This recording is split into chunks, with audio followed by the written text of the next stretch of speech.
Bom dia, turma do sexto ano, sejam todos bem-vindos a mais uma aula de português.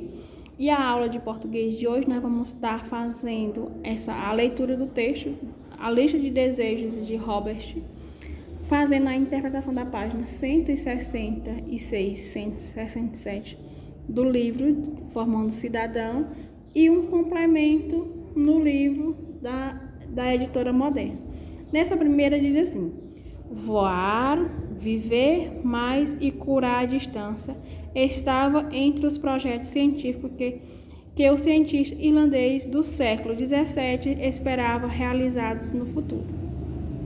Se tivesse nos dias de hoje, o filósofo natural irlandês Robert Boyle talvez pudesse ser visto usando algum aplicativo de geolocalização em seu iPhone,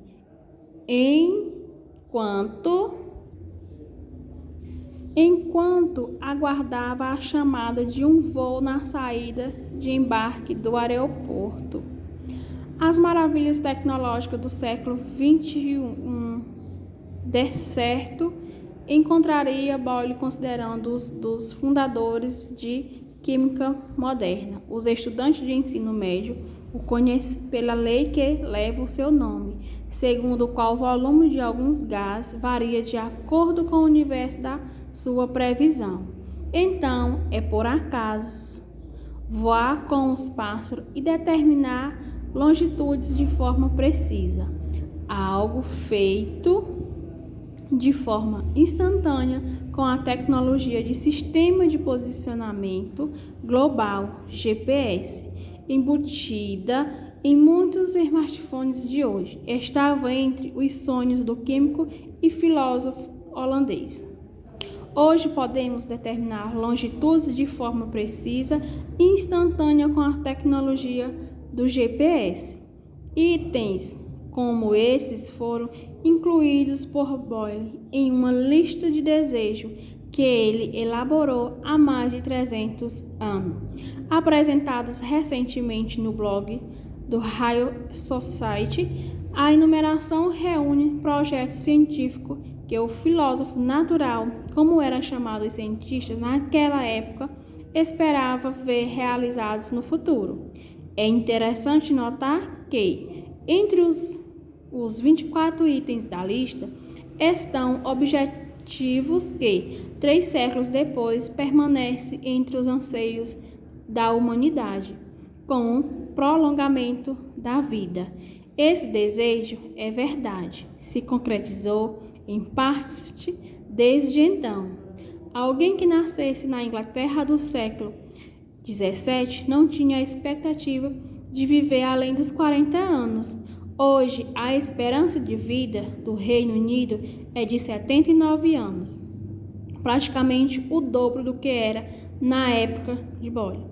Desejos possíveis e impossíveis.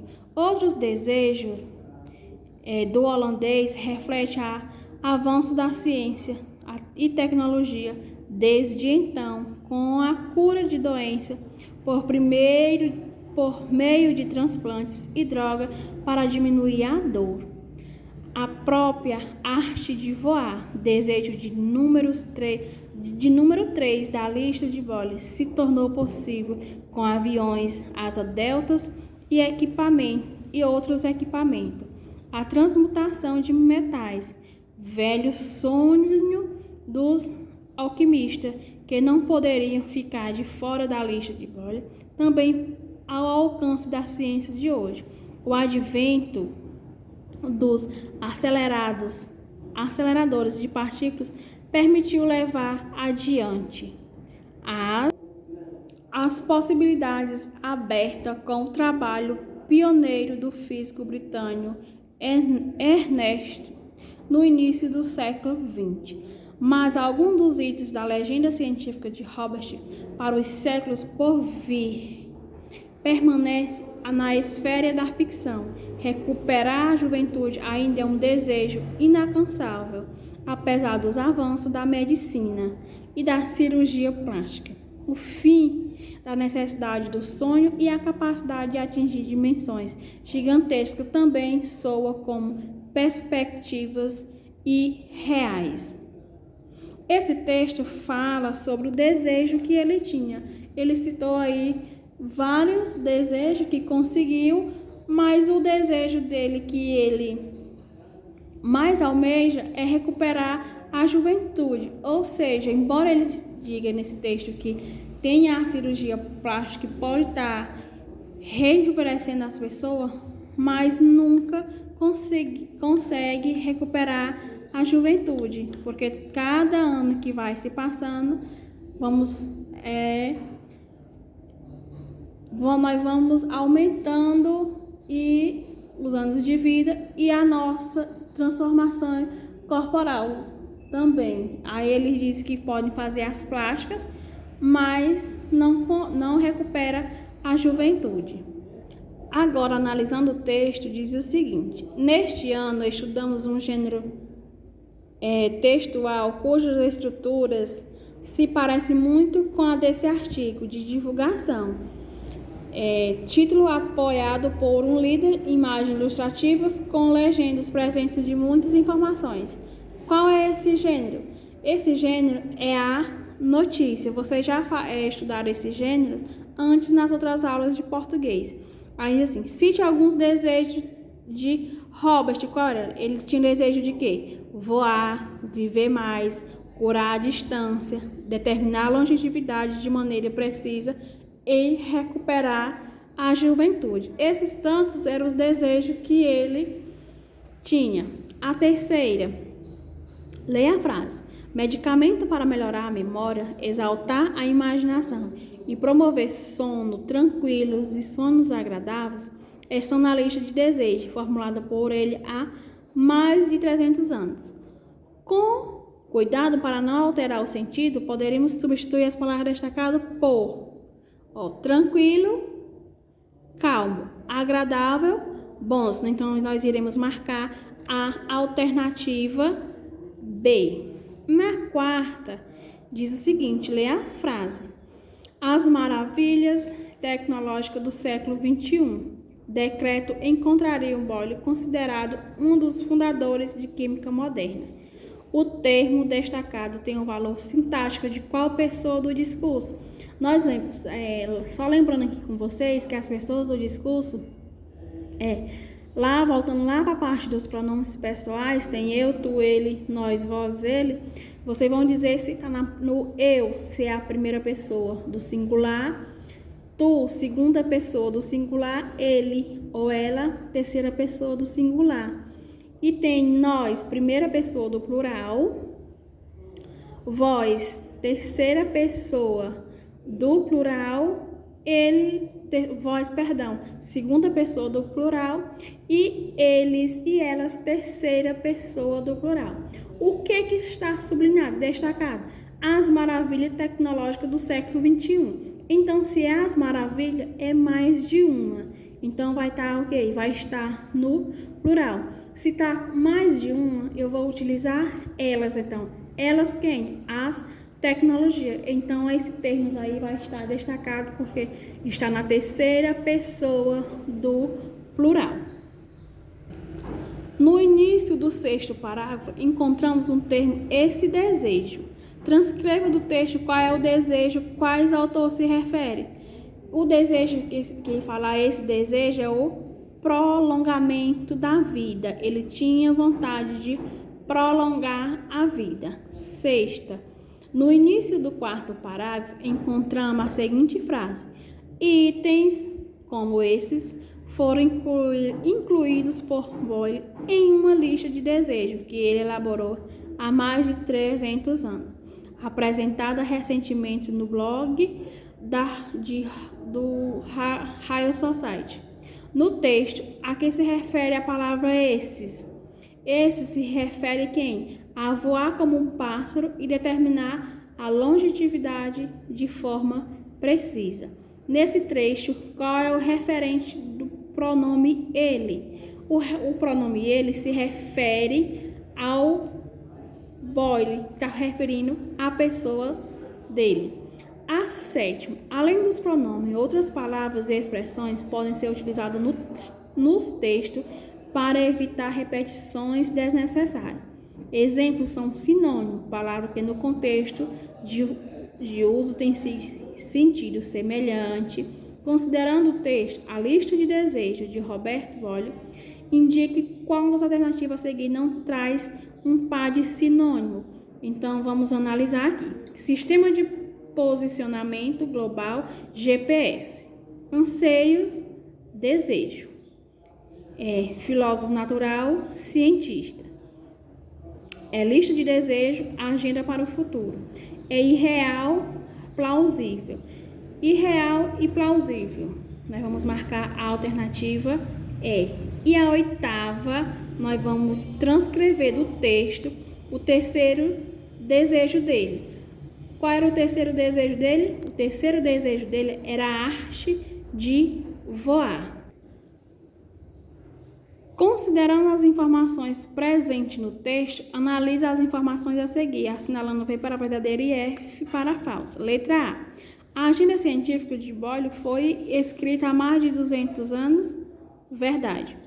Boyle tinha desejos que hoje não foram realizados. Verdade. O desejo de prolongar a vida é implacável. É falso. Nenhum dos desejos do irlandês se realizou. Falso, porque ele voou por causa dos aviões. E Robert tinha o sonho de voar. Verdade.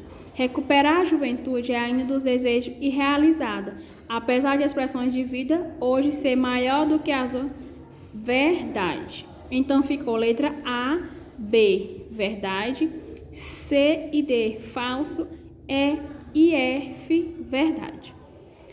A décima tem um trecho que diz o seguinte, e desse trecho nós vamos estar destacando colocando os sinônimos das palavras destacadas. Tem a palavra, tem o nome dele, que é o Robert, que ele é um filósofo natural. Séculos por vir, nós vamos dizendo que é o futuro. Nas esferas da ficção, são os sonhos, desejos inalcançáveis, anseios, dimensões gigantescas, medidas enormes e irreais, coisas impossíveis. A 11. Você acha que algum dos desejos de Hollywood poderia sair da esfera da ficção e se tornar realidade? Explique. Esse daqui, ela é pessoal. Vocês verão, será que esses desejos dele poderia sair da ficção? Ele poderia deixar de imaginar e concretizar o sonho dele, esses desejos que ele tinha? Aí vocês vão estar pensando nesses desejos deles e vão colocar aí dizendo o ponto de vista de vocês. A última questão fala sobre, com relação ao último parágrafo do texto, podemos substituir termos recuperar a juventude por qual verbo? Se nós vamos recuperar a juventude, nós podemos colocar o verbo rejuvenescer, somente esse verbo. Aí, dando continuidade, agora nós vamos para o livro da editora Moderna, onde vai tratar de uma interpretação textual também, nesse qual vai falar eu em mim. Diz o seguinte, leia o poema a seguir. Enfim, este é meu corpo, flor que amadureceu, estalo os dedos, é sonho, respiro fundo, é brisa, estendo os braços, é asa, libera as fibras, é voo, esperança resolvida, verso que ficou pronto, meu corpo é assim.